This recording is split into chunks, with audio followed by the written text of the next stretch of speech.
This one incident still haunts me to this day.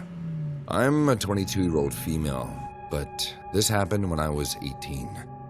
I still haven't moved out, and I was living with my family. It was my sister Judy's 16th birthday.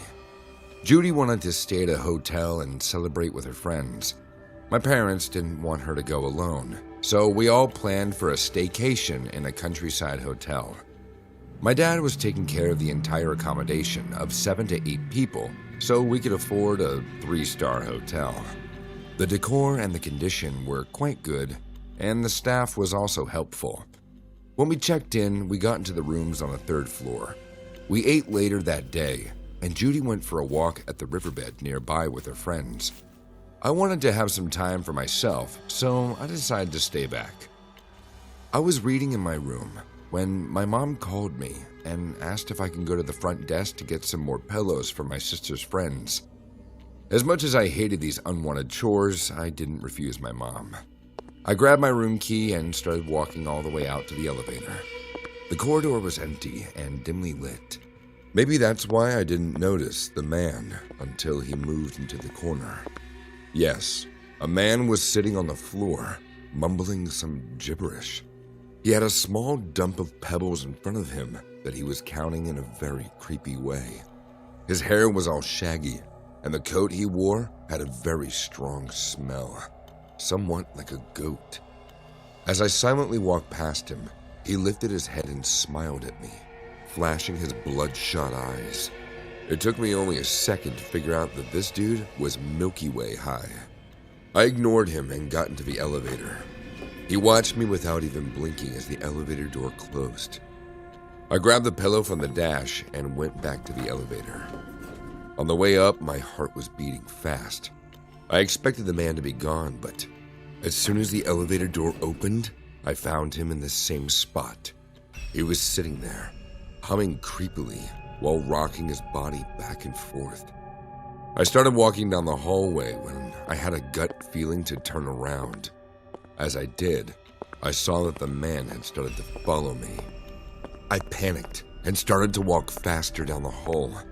He was chuckling weirdly while looking straight into my soul.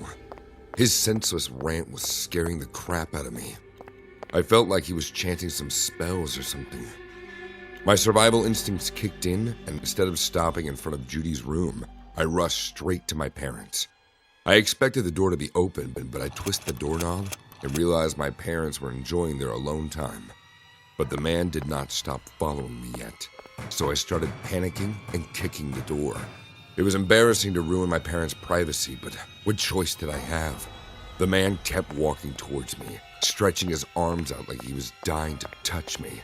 His long, sharp fingernails were filled with dirt. Seeing my parents were taking their time to open the door, I could not stay put. I started screaming, "Dad, open the door! Dad, please just open the door!" The moment I called out to my dad, the creepy behavior changed. He looked away from me, then slowly tilted his head to the right. His left eye twitched, and then he said out loud, "Oh, Dad." There was disbelief in his voice, as if he expected me to be alone in this hotel. What he did after will be forever imprinted on my memory. He started backing away, but not in the usual way. He didn't turn around. He didn't run. He just slowly started backing away while watching me the entire time. Finally, my dad opened the door, and I started crying. I was too old to cry like that, but my dad understood something very serious was happening. He took me in, and my mom gave me water to calm me down. Once I contained myself and told my parents everything. My dad went to go look for him, but after searching the entire floor, they didn't find him. I couldn't sleep the rest of the night, but whenever I closed my eyes, I swear I could see the man crouched down in the corner of my room, chuckling at me. The next morning when I woke up, I went down for breakfast, and I saw 2 cop cars parked outside the hotel entrance. My dad was talking to a tall, handsome officer. When he saw me, he called out to me. My dad asked me to tell the officers about the man from last night. So far, we believe that the man was probably some homeless addict and needed to sneak inside a hotel, by what the cops told me. but what the cops told me afterwards sent shivers down my spine. A family staying on the ground floor has filed for a missing person report this morning. Their 7-year-old daughter left their room to get some M&Ms from a vending machine last night, but never returned. The couple must have thought that the daughter had wandered off and got lost, so they contacted the front desk and asked them to check the footage of the front gate security camera. In a footage of 4 a.m., the same man from last night could be seen carrying the little girl on his shoulder and walking past the gate. The girl seemed like she was sleeping, but the police suspect that she was knocked out unconscious. I gave the cops all the information I could about the man, but sadly they never found him or the girl ever again.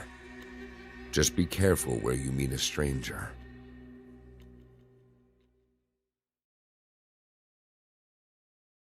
I'm a student from Iloilo, a city in the Philippines. Iloilo is a clean, wonderful city where hardly any crime takes place. We live in the suburbs as my dad and my uncle run a farm together. It was Sunday afternoon. I was watching over my niece and nephew at my uncle's house. Our family went to this farmer fair happening in the city to sell our dairy products and other harvests. My niece and nephew were about 6 and 8 years old, and I had a lot of fun being around them. We were watching TV in the living room when I got a call from my dad. He said that he had a flat tire on their way home and would be stuck on the highway until any help arrived. I assured him that I'd make dinner for the kids and myself so that he had nothing to worry about.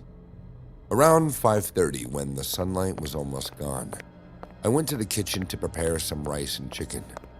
My uncle had this big chicken coop in the backyard, so eggs and chicken were the 2 most common ingredients in every meal.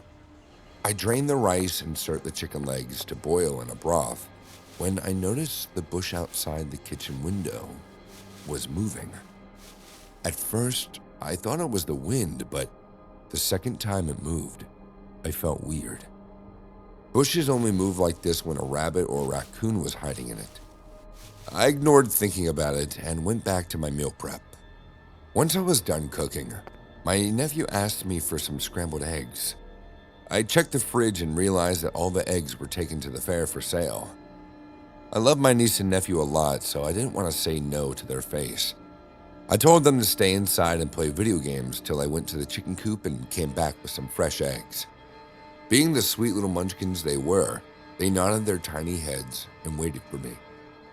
There was still sunlight outside, so I didn't need to take a flashlight with me. I stepped into the backyard from the back kitchen door, and as I stepped out of the kitchen coop, a rush of cold sweat dripped down my spine. I don't know why I felt like this, but something inside the coop just didn't feel welcoming to me. The coop was in darkness, and I regretted not bringing a flashlight with me. But I only needed like 3 or 4 eggs, so I decided to be quick and get it done with.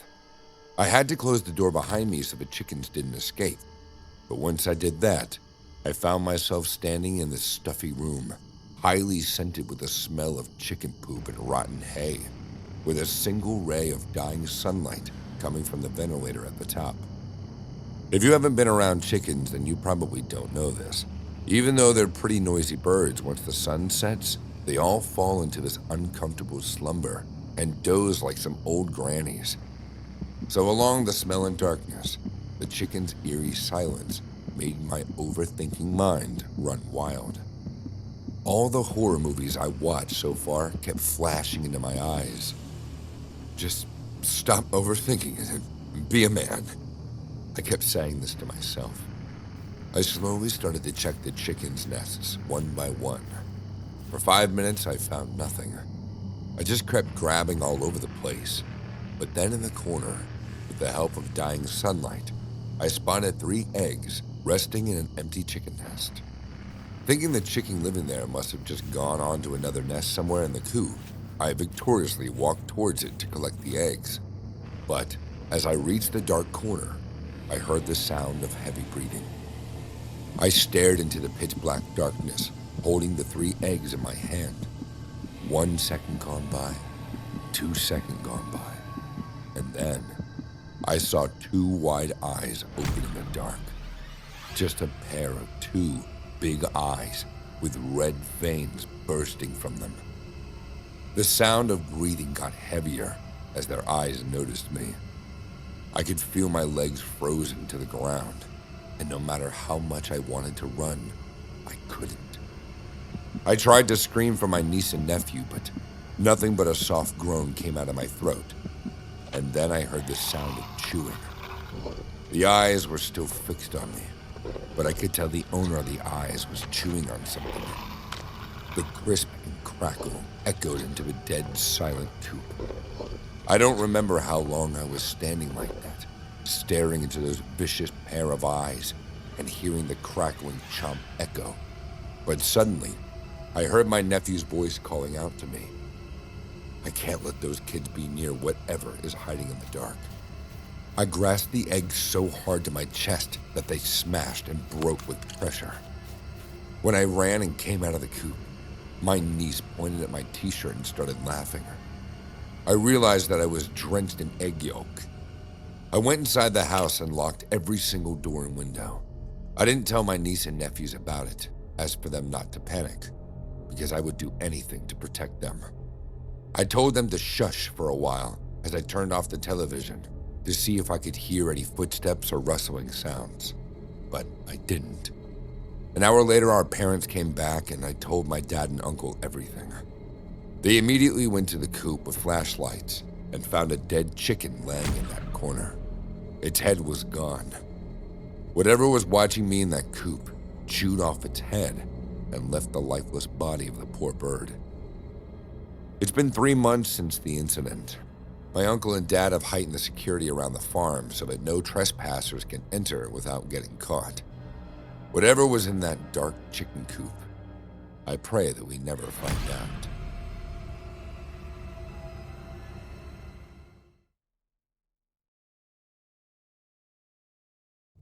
I'm a 17-year-old male, and this happened last summer when I got into my senior year. My friend and I were working at a theater over the summer break as tech assistants. We were appointed to arrange the lighting for a show there. The show was a few days away, and we were in rehearsals. After hours of tiresome work, we got hungry and decided to order a pizza. We called a local pizza place asking for a large cheese pizza, but whoever answered the call sounded like an AI or some freakish robot that had just learned to talk. We honestly thought it was just a new feature introduced by this pizza place in taking orders. We continued ordering with the robot. It was kind of weird, but it was asking normal questions like the delivery address and things like that. Halfway through the call, I began hearing a silent noise of typing in the background. Someone was listening to my responses and typing them up. I didn't think much of it though, but looking back, I feel I should have. The robot told us the pizza would be delivered in approximately 17 minutes, which was very specific. Half an hour went by, and the pizza didn't reach our location.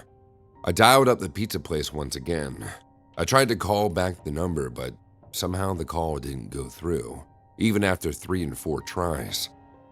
It was strange because I took it from their website. This is when things started to get very fishy. I called and nobody answered. I then called to a different number that appeared from a Google search, and this time a human voice spoke. I asked about the details of my order. Surprisingly, they said that they hadn't gotten a call within the last 45 minutes. My friend and I stared at each other, feeling confused, but then I thanked the guy on the other end of the phone and hung up. At this point, my friend was still going on about ordering a pizza when a number I hadn't seen before called me. I picked it up, and a suspicious-sounding man with a weird accent spoke to me. "Did you make an order for a large cheese pizza around 30 minutes ago?" I answered yes. The strange man asked me for the delivery address again. I hesitated for a second, but then gave him our location. I should never have done that. The man proceeded to tell me that the pizza would be delivered in 15 minutes. My friend and I weren't even sure if the pizza was going to come at that point. Also, I didn't even want it anymore. 2 hours later, the rehearsals were over, and the pizza still hadn't arrived.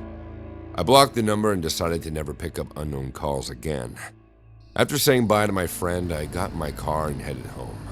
My house was 20 minutes distance from the theater, so I was relieved that it wouldn't take long to get home. Around 5 minutes into my drive, I started noticing a car following me.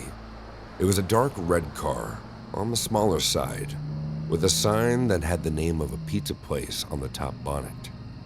I thought that maybe the car was just driving back to the pizza place after a delivery or something, as the restaurant was in the same direction I was headed to. But once I passed the turn to get past the pizza place, the red car passed it too. It just continued to follow me. I made a specific turn to get to my street, and the car made the same turn right after me. I was a little freaked out, but also annoyed. I stupidly pulled over to see if the car would do the same, and of course, it did. Clenching my car keys in my hand, I got out of my car. My heart was racing in a panic, but I wanted to find out what this dude's problem was. There was a creepy-looking man in the driver's seat of the red car. I walked over to his window, and he rolled it down to talk to me. I asked him why he was following me, and what did he want. He looked ragged and pretty effed up from his attire. The cheap scent of booze was all over him, and half his teeth were rotten. He looked blankly at me for a few moments, then leaned onto his back seat to grab something. I couldn't make out what it was, so I started to step back. I'd suspected it be a weapon, but instead, he brought out a pizza box. He showed me the box and asked, "Did you order this large cheese pizza? I have it right here for you." He kept staring at me up and down. This man sounded exactly like the suspicious call from earlier. I nodded my head saying no. He again asked, "Are you sure you didn't order this large cheese pizza?" His creepy emphasis on the term large and peculiar made me terrified. I said no, and suddenly he screamed, "Are you sure? It's very large, you know. You might like it." He reached out to give me the pizza, but his other hand was out. It looked like he was ready to grab me or do something horrible to me. I sprinted back to my car and locked the doors instantly. I looked through the side view mirrors, and he was still staring at me. I drove away immediately to my friend's house and stayed the night at his place.